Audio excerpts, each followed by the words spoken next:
woe unto them that call good evil and evil good. Immoral behavior is taking on many shapes and sizes these days.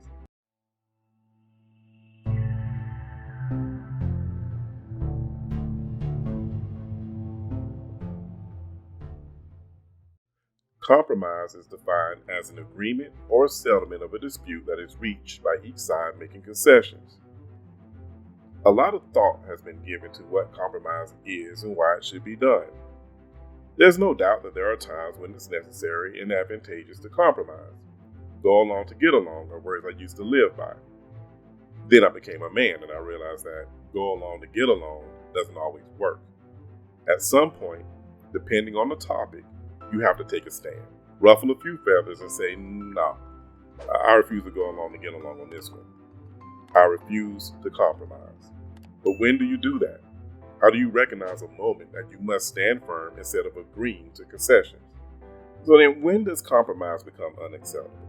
Generally, it's unacceptable when you either have to ignore the truth or when you have to surrender your morals or excuse or ignore immoral behavior, or when compromising creates physical danger. This last point is usually easier for us to grasp because self-preservation is innate in just about everyone. So for now, we'll focus on the first two reasons for unacceptable compromise: truth and morals. It is an unfortunate sign of our times that many people believe the truth is fluid and changes depending on your viewpoint. We have had help in embracing these erroneous concepts through what George Orwell described as groupthink. Groupthink is when the desire for harmony or conformity in the group results in an irrational or dysfunctional decision-making outcome. Cohesiveness, or the desire for cohesiveness, in a group may produce a tendency among its members to agree at all costs without the benefit of critical thinking. This leads to troubling concepts expressed in terms like my truth, or don't judge me, or perception is reality, or I am the table, meaning one doesn't have to bring anything of benefit to relationships.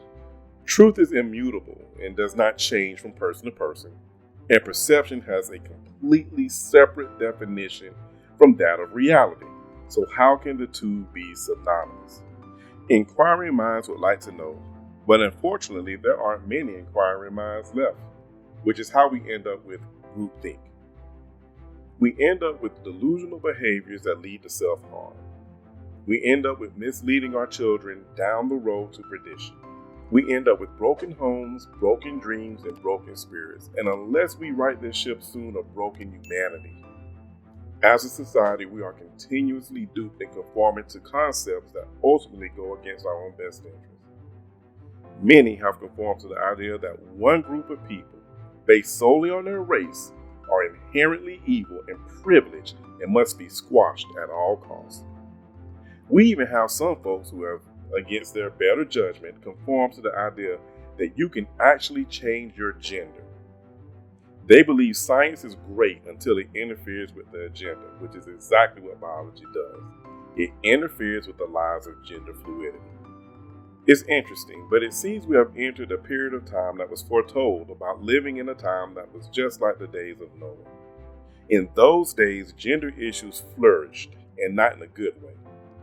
When it came time for Noah to onboard the animals, he not only counted them 2 by 2, but also in terms that could be translated in Hebrew as husband and wife and man and woman, ensuring without a doubt that they were compatible for reproduction based on natural law.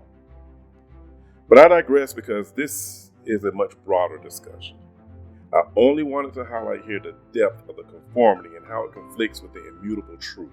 And moving forward, from this point in history to the next, the damage has been done. Irrevocable damage to so many people who will be lost, adrift without a rudder because we compromised the truth, misled the innocent, and sacrificed them on the altar of compromise, when we should have been standing firm and holding the line because reality and truth does not respect feelings, nor should they. Speaking of sacrifice, let us take a quick look at morals, which is basically defined as what is right and what is prudent. In other words, doing the right thing for the right reason. What is right has also been hijacked for the sake of worldly conformity, which tells us to do whatever you like or whatever feels right. which often means whatever feels good. The key word here being feeling. Feelings are poor masters, but great servants. This is a derivative observation once stated by John Seymour and references a truth that ought to be recognized to avoid calamity. Our feelings are designed to inform us about our environment, so we can make reasonable decisions based on rational analysis. Translation: we are to think about what we are to do while being informed by our feelings. Think before you speak, or think before you react. So many react and then think, if they think at all these days. These mindless reactions to stimuli is a slippery slope to immoral behavior. Honestly, with our natures, we must be constantly on guard about doing the right thing, which requires us to be ever present in our thought process and not our feelings. You may have heard the term, get out of your feelings. Well, that's for a reason. It's just another way of saying think. It's because we are in our feelings we end up saying all the wrong things to keep the peace. If you dare speak truthfully about most subjects today, whether it be politics, medicine, religion, gender, or whatever else, you're bound to receive the feelings-based, hate-filled ire of the masses. No thoughtful discourse or considered analysis, just bile. And there's a reason for this. The agenda of the day is to corrupt as many as possible through immoral behavior, all the while calling it good and condemning those who speak out against it as evil. But woe unto them that call good evil and evil good. Immoral behavior is taking on many shapes and sizes these days. We have prosperity preachers in the pulpits preaching the so-called gospel of fake it till you make it. We have a monetary system that depends on debt and debt slavery to make their wealthy friends wealthier, all the while blaming capitalism for the ills found in the economy. Or how about the mockingbird media that hasn't held to a true journalistic ethic for decades, spewing lie after lie and engaging in naked propaganda? We have colleges that focus almost exclusively on Marxist ideologies, churning out entitled graduates who don't believe that the natural law of labor supply and demand applies to them. A military more focused on including members who aren't fit to fight instead of molding a defense force that could actually repel an enemy. And are the politicians even worth noting here? When was the last time any of them did the right thing? And it doesn't matter which side of the political aisle you sit on. They have all been clowns living in clown world. I shouldn't say all, because there have been a few from time to time that tried to do the right thing. But I would venture a guess that it's fewer than 1%. All of this is very plainly in our faces. All of these immoral actors displaying immoral behavior with impunity because their actions have been normalized. We have a mission. Our mission is not only to avoid the vices and evil of the world, but to go into the world to bring the blind and blinded out of it. The idea that we can compromise on what is right or wrong or what is clearly immoral behavior compromises the mission from the start. How many saints have been corrupted by silently observing those who call good evil and evil good? More than a few, unfortunately. We're leaving many behind on the battlefield known as this world, and it hurts us all.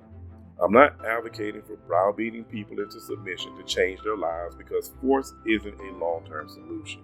People will live their lives as they see fit. After all, God has given us free will to choose for ourselves. My position is that we don't have to be beaten into submission either by those who wish to force immoral and indecent behavior onto us and our families. We must speak up against this assault. I began this conversation by giving one definition of compromise. Here's another: to accept standards that are lower than is desirable. What are your standards? Have you seen the insanity that passes for everyday life? Do you desire a return to soundness, sound doctrine, sound money, sound mind? This isn't a mean-spirited take on things by any means, but I'm certain a few will feel that it is, and I'm okay with that.